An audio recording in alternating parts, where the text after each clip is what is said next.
Welcome to Steel Town. I'm your host, Kelly Fedor, and in this episode, The Dedicated, we speak to Whyalla's longest-serving employee and ask him what motivates him. But let's start with Chairman Sanjeev Gupta for an update on the return of steelmaking and the future of the business.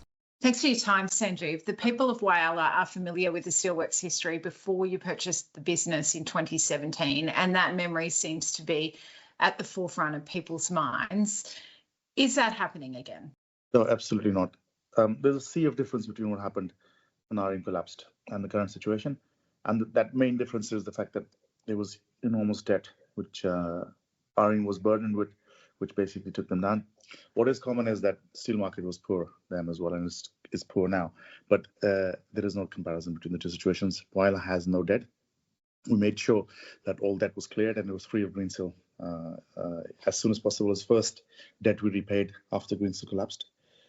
It has access to capital. It's had lots of capital from the group before, and there is more capital now on its way, as previously announced.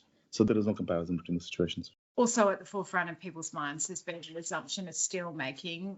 That's expected soon. Can you tell us how the recovery of the blast furnace is going? Yes, of course, all eyes are on the blast furnace. That is definitely our most important challenge to overcome. We have an expert team at work. We even have experts now at the plant from our other operations around the world who are all working diligently and very hard to make blast furnace come back to production and then eventually to full production. So one thing to probably highlight is that it's not that the furnace itself is not working. We had hot metal not long ago, but we had some other issues with some of the infrastructure, and then that took us back a bit. So while this is a frustrating situation, and of course it is very, very important that the blast furnace now comes back because we need it too, but it's not that that has a risk. I mean, the furnace itself is okay. It's good. It's got good thermal variables at the moment, and it will definitely come back. It's a question of how long it takes. We have the best team at play, and they're working extremely hard. I mean, I'm very, very proud of the hard work they're putting in. It's not easy conditions, and it's very frustrating to have a constant pushback. And you take 2 steps forward, then 1 step back, you have issues, then it starts again. When people ask me, why can't we just switch it on? Or is it simple as that? It's not simple. A blast furnace is not a simple technology. It's not a simple equipment. Restarting a blast furnace is more an art than it is a science. So I would actually maybe take the opportunity to thank and congratulate the good people who are at work there making this work. And I ask all of us to get behind them. I mean, they need all the encouragement they can get. Do you have an update on supplier payments? I'm very proud of our relationship with our suppliers, no matter how difficult the situations are, and sometimes requires deep negotiations. We continue to work collaboratively with them, and we're resolving issues as we progress.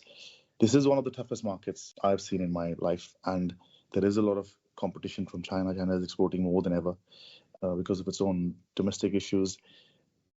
Steel market is definitely probably in the longest downturn I've seen, but that doesn't shake our resolve. We've seen downturns before, and our resolve is absolute. And now again, we will inject more money. We have this debt raise going on for $150 million, which should come through soon, and that will go to support the business. It will provide capital to support suppliers, employees, maintenance of the blast furnace, and to get us towards an even footing. And I do expect that the market will rebound. It still never stays down. It never stays up as well, but it definitely does not stay down forever, so it will come back. And I think with all the elections globally settling down this year, I think that sometime next year we will begin to see a rebound in the steel market, which is fundamentally uplifting. But we're not waiting for that. We're not waiting for the market to come back.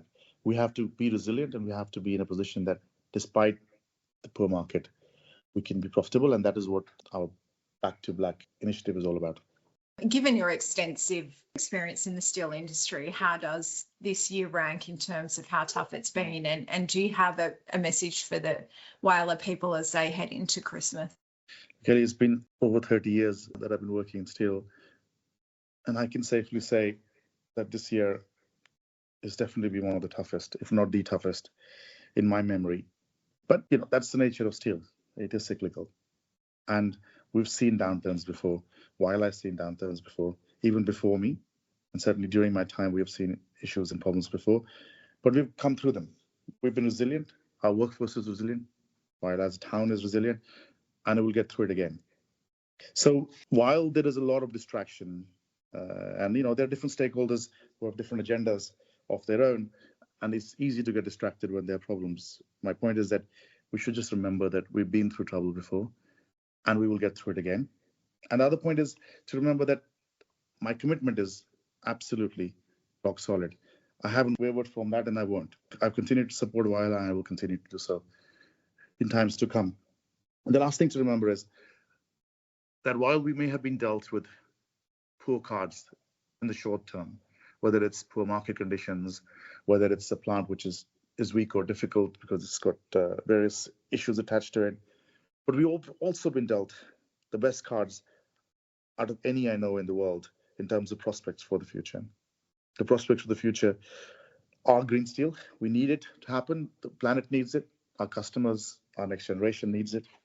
And the opportunity for that is the best in Whyalla. That's what my vision was when I bought the business, and that continues to be the future of this business. I remember the minister said this is the most strategically important town in Australia, and I think I wholeheartedly agree with that. There is a great future, which is what we will deliver, but we need to get through the short-term issues. There is no future without present. So we need to get through the present, and we will. Whenever I come to Whyalla and meet the steelworkers, it reinforces my resolve because I can see that they are resolute. They will continue to persevere no matter what happens.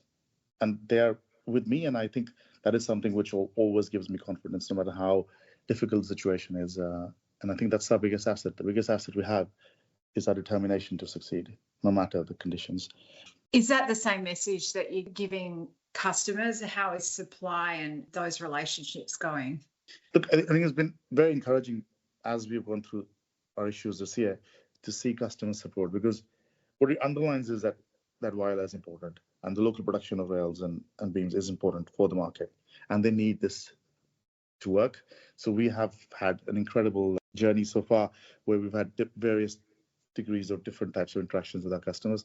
What I'm very confident about is that as we restart and we rebuild, then we will get full support. There has been a lot of noise and attention recently. One of the reports was that you've sent money from Australian operations offshore to prop up the international business. What do you say to claims like that? Well, I mean, facts speak louder than opinions. The reality is that we spent more than $1.3 billion supporting the steelworks since I bought it. I don't think anybody else would have persevered in that way.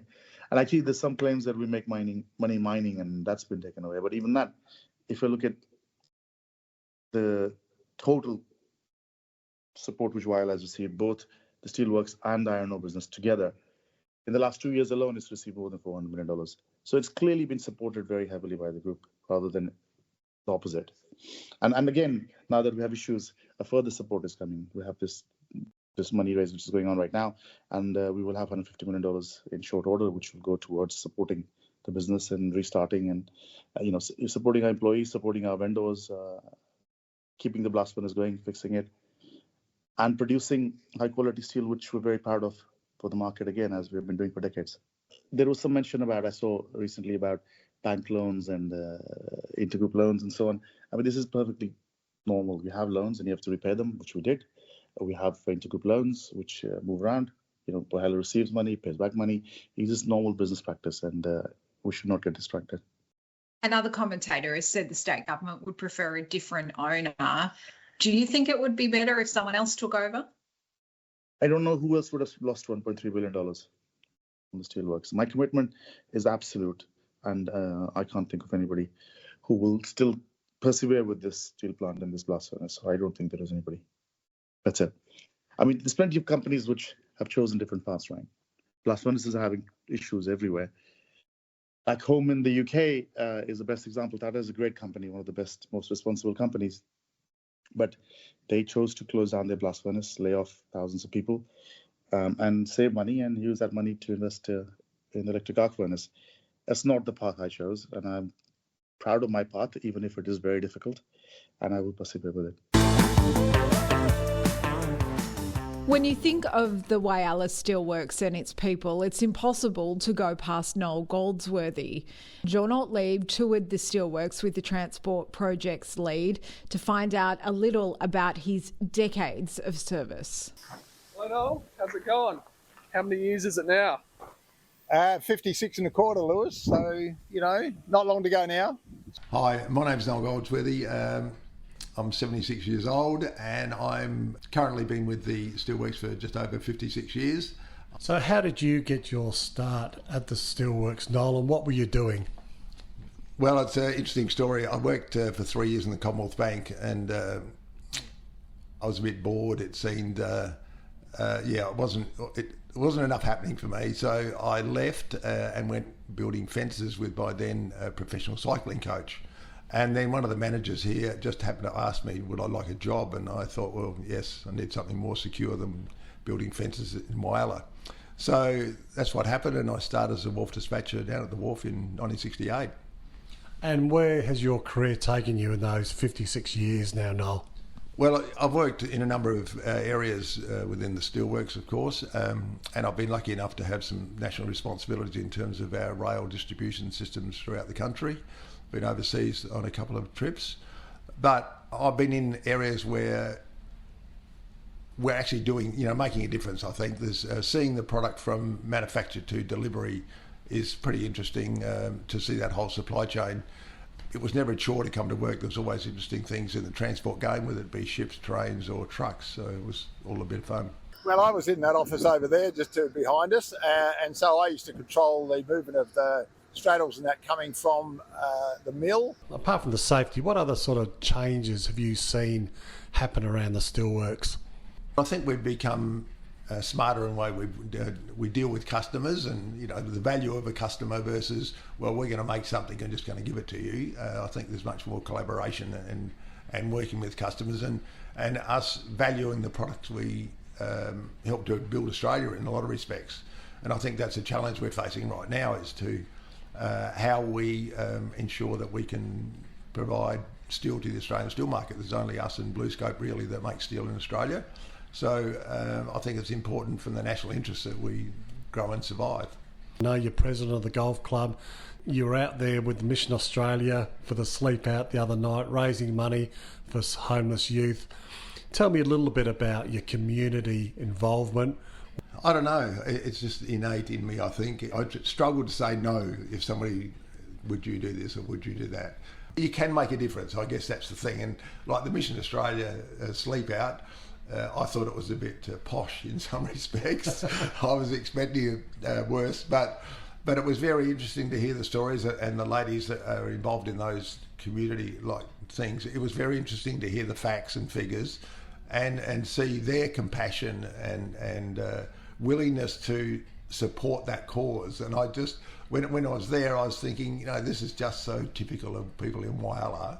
When there's something needs to be done, they'll find a way to get out there and help. So I don't want to miss out on that either. I want to be part of it, and hopefully maybe I set an example others might want to follow and get involved in the community. One day I thought I'd never been on the Iron Chieftain when it used to go from here to the Outer Harbour berth. And this particular day, I said I might do that. This was 20 years after I started. And as the ship was leaving the berth here, the engines failed and the ship was nearly out of control. But luckily, the tugs managed to right the ship. But then they got the engines going. We almost nearly got to Pirri before they were going to stop, because so it was quite humorous. And then they said they'd never let me on board again. Now, I believe you're actually looking at a world record service for the steelworks. Tell me a bit about that, and is that your motivation to come to work? Well, it's a bit of a joke because Brian Kennedy, who's world record, so to speak, is 56.73 years. And I've known Brian Kennedy pretty much all my life. He's now retired and lives in Adelaide. But he did come to Whyalla just recently. He was brought to Whyalla and we had a bit of a joke about the fact I was going to catch him. But that's never been my motivation, really. It's only been in latter times that people have saying, well, you got this close, you have to go and do it now. There's no turning back. Always enjoyed the challenge of work and the reason to get out of bed. I like the discipline of coming to work and all those sorts of things. And And I like to think that I'm relevant to today's society by being involved in what's going on, and I am extremely grateful and appreciative of the effort of the blokes on the shop floor. I think, it's all well and good for us managers to be managers, but you're only as good as the people that work for you and around you. Noel touched on rail, and one of the nation-building projects Whyalla has recently helped shape is Brisbane's Cross River Rail project. Liberty Primary Steel has provided about 3,200 tonnes of rail to the Cross River Rail Delivery Authority, enabling Brisbane's second river crossing with a capacity of 24 trains in each direction each day. Liberty Primary Steel remains the only manufacturer of rail in Australia. Let's move now to our community segment, and this week I spoke to mental health advocate and newly elected Deputy Mayor Peter Borda. Thanks for your time, Peter. Can you tell us a little bit about your presence in Whyalla? Yeah, absolutely. So 2 years ago, I had the humbling experience of being voted in as a councillor, and just recently I was elected as the Deputy Mayor, which is a support role for the Mayor. So the Mayor's advocating for Whyalla every tick of the clock, representing the community. And the deputy role is to support that, where the mayor can't be in two places at once. And also I see a huge opportunity to be an extra set of eyes and ears in the community, to listen and to bring what I hear back to the chamber when decisions are getting made. And I guess the theme since coming to Whyalla of serving the community, I'm in the area of mental health. That's what I do for so-called work. And I say that because it's a real passion to help people that perhaps don't realise how strong they are. They've been, knocked around by life and they're a bit down and out. So I truly love the opportunity to help those sorts of people through one-on-one coaching sessions, through bringing people together at the events that I host as well. During your time working in the region, what have been some of the highlights? Yeah, so I first got to Whyalla and I went for a walk around the wetlands, and I took a photo and I put it on Facebook and I said, I'd love to meet the community. All welcome. Join me next Friday at 6:30 a.m. And I think one person came along, and then a couple more the next week, and I just kept doing it. And I think we went for about 2 and a bit years, and we raised some money for the beach wheelchairs, along with a number of other community groups, to get them activated and available at the foreshore for people in wheelchairs to get onto the beach. And so that was really amazing to see the community come together from this random guy that just started going for a walk around the wetlands, and to be able to channel that energy into some sort of outcome that was positive for the community was really fantastic and rewarding to be a part of. And I've continued that into the business sector with organising networking events, bringing people together. And from there, it's really flowed into being a bridge between the business sector of the community and the generalised community who may not have the same level of optimism or the same opportunity to thrive. And connecting those two sections of the community together, I see as a huge opportunity for Whyalla. Collaborating, metaphorically linking arms, which sounds a bit cliche, but I truly believe that if we work together, we're going to do better as a community.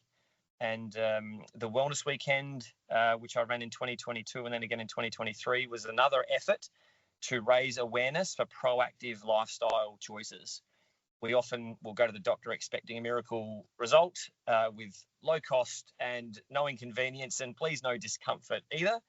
And unfortunately, I don't think that's reality. I think the reality is that we need to be doing things on a daily basis or on a regular basis that are proactively good for our mental, our physical and our emotional health.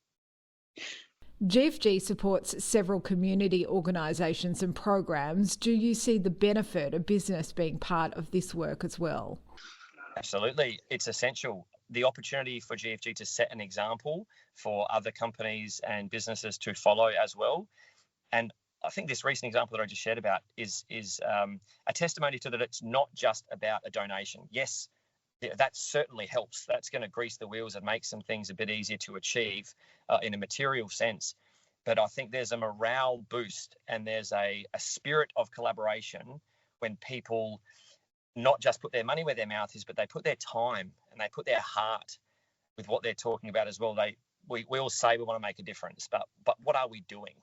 And so seeing the business community, including GFG, be at those sorts of events especially in a time like this where the headlines aren't favourable and they don't inspire confidence. I think even more so, we just need to have compassion and patience with each other and collaborate.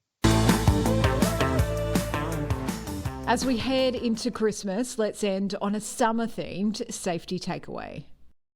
Hi, my name is Cassie Priestley, and I'm the Injury Management Specialist for Liberty Primary Steel in Whyalla. My safety takeaway is stay hydrated. When the heat is on, dehydration can creep up on you. Join us next time for another episode of Steel Town.